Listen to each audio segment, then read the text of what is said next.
Two decisions we made in the last 50 years that destroyed our manufacturing jobs in the US. And let me tell you what I mean by this. Imagine in 1970, if you worked in China, do you know what the average employee made in China minimum wage? You ready for this? They made 50 wons per month, which is roughly $20.33 per month, which is roughly 8 cents an hour. That's the labor cost in China. So imagine Nixon is sitting there saying, let's open it up so we can start doing business in China. We do.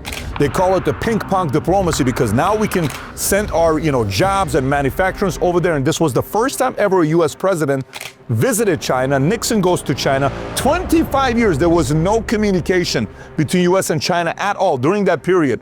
He goes, they brokered a deal. Oh my God, that's so awesome. Fast forward, gradually jobs are moving.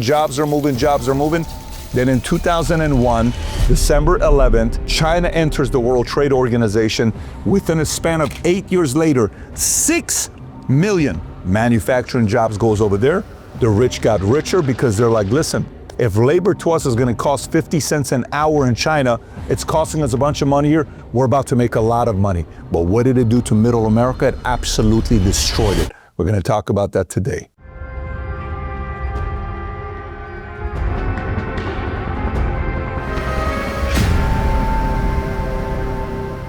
If you get value out of this video, give it a thumbs up and subscribe to the channel. Let's get into it. So check this out. I got numbers for you. Ready? Little concerning. Remember how we talked about 1970, the ping pong, and then they go in 2001, China come on in, World Trade Organization.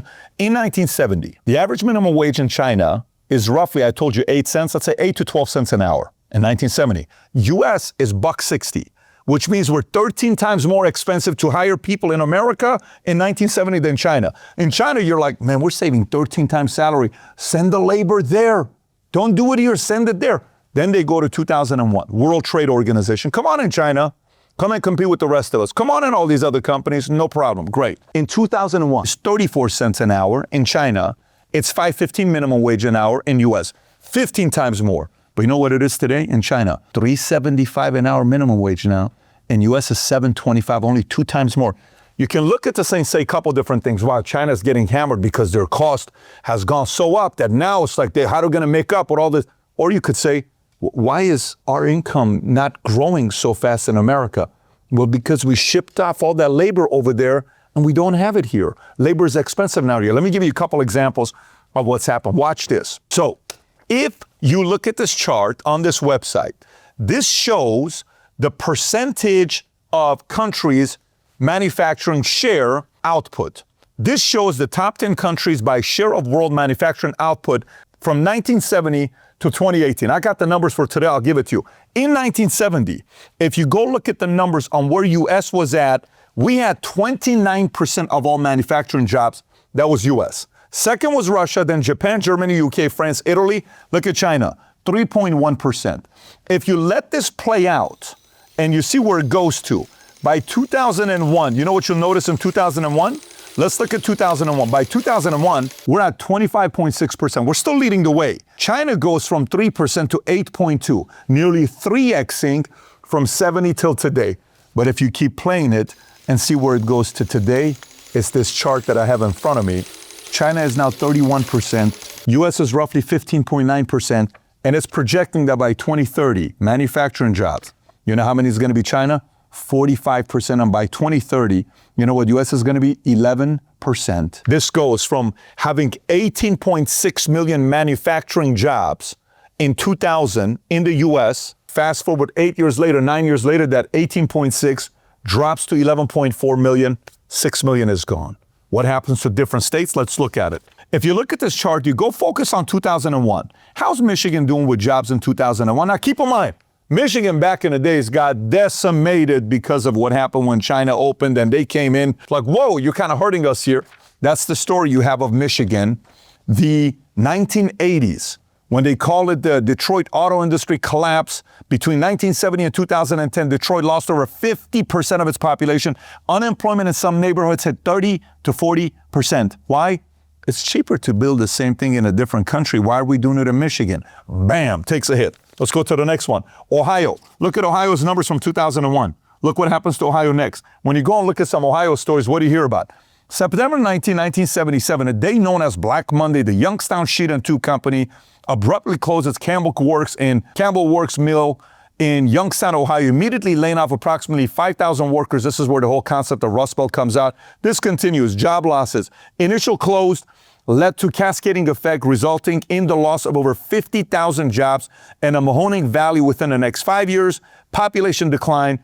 Youngstown population goes from 150 when it peaked in the mid-20th century to 65,000.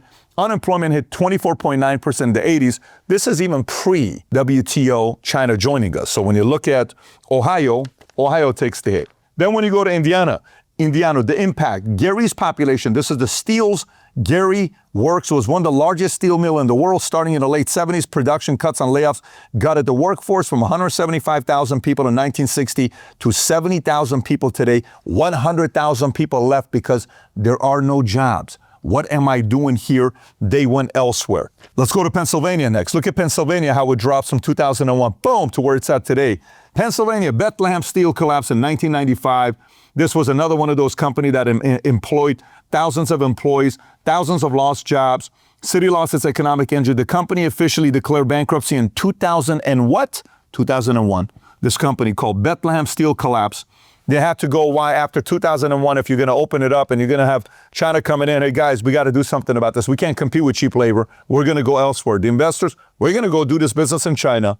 Illinois, same story. Illinois, different company. Chicago's Union Stockyard closure. Guess what year? 1971. That's the day that Nixon allowed China to come and do all the trades that they were doing. How many jobs lost? 40,000 jobs were lost. That's Illinois. I can give you more stories. North Carolina, if you go to Carolina from 2001, look at the drop that Carolina has. Straight up, it's not even like a small little dip. Gone. You go to Wisconsin, gone. You go to New York, gone. You go to California, look at California, how it was peaking. 2001, China joins the World Trade Organization, gone. The aerospace industry collapse of 1990s, LA County alone lost 200,000 aerospace jobs in the 90s. Entire communities like Lancaster and Palmdale, once thrived around Lockheed and Northrop, suffered mass layoffs. But who benefited from it? All the way on the other side is a country called China. They benefited from this. Policies seem good short term, but it destroyed a lot of low and middle income people's lives in America. So, you may say, Pat, this is too dramatic. Give it a break. Give me this. You cannot be talking about this kind of stuff. Here's a chart for you from Statista. Okay, outsourcing viewed as the top threat to U.S. jobs. This is 2016. So they scored it, right, on what they thought it was going to be. So, number one, increased outsourcing of jobs to other countries was their number one fear, is what they were most worried about. Number two, more foreign-made products being sold in the U.S. Where are they? Foreign-made products. So it's benefiting you, but it's being sold here. Why are we not making it here and selling it here? But this does. Number three, increased use of contract or temp employees. Decline of union membership, automation of jobs, growing number of immigrant workers in the U.S. The U.S. made products being sold abroad. Internet, email, other office tech. You would think that would be number one. No. But number one is what? Outsource. Cheaper labor. Who does it affect? Here's who it affects. Let's look at this. Income gains at the top dwarf those low and middle income households. This is from 1979 till today. Look what happened to the top 1%. Very well. It's looking really, really good for the top 1%. But here's what's very, very interesting. Look at the next 19%. So you're in the top 20 percentile, let's just say. They grew 116%, but you know who beat them? The bottom 20% of workers in America. Go in the early 80s and 1985, 1990, look what the yellow is at, the bottom 20%. They're below zero, but the bottom 20%, because the welfare state outgrew the next 19% of workers. They're talking about you, by the way. If you watch my content, you're somebody that wants to improve your life, do better. You're working, you're running a business, small business owner, salesperson, working at a job, want to bring value. Why are we helping the bottom 20% more than we are those that are actually, they don't need your taxes to be increased to pay them? Why are we not rewarding them a little bit more? And then the middle 60, you know what the middle 60 is? Look where the middle 60 is at. The lowest growth. They don't have to do anything. Jobs are cheaper elsewhere. That's what's taking place with this. Now, don't get me wrong. You can find a way to improve yourself. You can find a way to improve your valuation in a marketplace with different skill sets that you learn. But sometimes bad policies affect the people you were hoping to help, boom, those jobs went elsewhere. So where are we going with this, Pat? What's your point? I don't get it. Why are we talking? All of a sudden, you're fired up about this because everybody's talking about tariffs, right?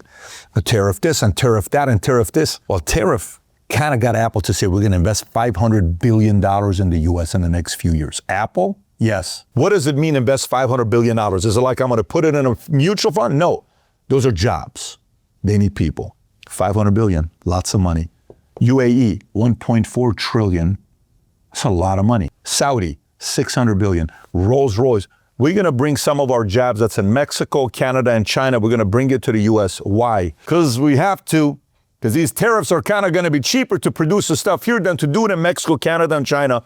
Bingo, the jobs are coming here. That's why. The same way were these policies, 1971, let's let China come in. 2001, an idea from Clinton's and some of the other guys. Let's let them come and compete. All they did is take our jobs. And the way they're now creating the reciprocal tariffs and the fear being imposed on all these other guys. And by the way, on a side note, U.S. getting control of the 2 ports in Panama Canal, you know how China feels about that? That was one of their biggest leverage points that they had. They lost control with that. This is allowing U.S., if you live in America, jobs are coming here. You get to sit there and say, I just want people to get jobs here. Why? If people make more money, they get to take care of their families. They get to have dignity where they can look in front of their wives and feel like they're a man. They can look in front of their kids, feel like they're a father doing their job. They stand tall. If they stand tall, crime goes down. If crime goes down, communities do well because people felt safe and secure because they're reinvesting into the communities. But if jobs are going elsewhere, money's going elsewhere, your cities are going to be more unsafe. Crime is going to go up, and we don't want that. That's why to the people that understand business, sit there and say, look, this is kind of a good idea, but it's going to be painful for a couple years. I don't know if we have the tolerance for it. We're about to find out. We're about to find out what the pain tolerance of us American citizens are going to be while we're going through this process. Anyways, if you got value out of this video, give it a thumbs up and subscribe to the channel. And if you've not watched the video on what just happened with Panama Canal and the BlackRock deal, taking it away from C.K. Hutchinson, if you've not seen it yet, whatever you do, take 10 minutes and watch that video as well. Click here to watch it. Take care, everybody. Bye-bye, bye-bye.